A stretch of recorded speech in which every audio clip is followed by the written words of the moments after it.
টমেটোগুলো কি তুমি নিয়ে এসছো? হ্যাঁ মা, আমি নিয়ে এসেছি। কেন, কিছু হয়েছে? আরে না না, টমেটোগুলো কেমন আঁকা বাঁকা টেরা না, কোনোটা ছোট কোনোটা বড় কোনোটা ভোতা, তাই জন্যই বলছি, এমনি কিছু না। হ্যাঁ সেটা ঠিক, কিন্তু কাটলে তো ছোট ছোট করে পিস করবেন, সেতে টমেটো একই তো ব্যাপার দাঁড়ালো। আরে টমেটোগুলো কোন দোকান থেকে নিয়ে এসছো দেখো না, শেখর নিয়ে আসে কত সুন্দর না, তাই জন্যই জিজ্ঞেস করলাম।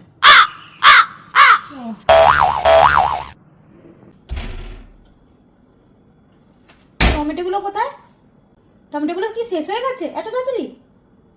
না না না, টমেটোগুলোকে আমি জিমে পাঠিয়েছি। আপনি বলছিলেন না টমেটোগুলোর শেপটা যেন কেমন একটা, যেন ও যেন জিম করে একদম শেপে চলে আসে, সেই জন্য পাঠিয়েছি জিমে।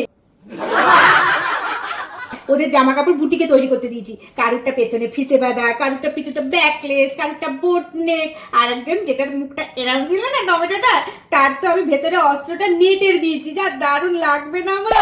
তখন ভয় পাচ্ছি মা, টমেটোগুলোর না সম্বন্ধ আছে বাইরে থেকে।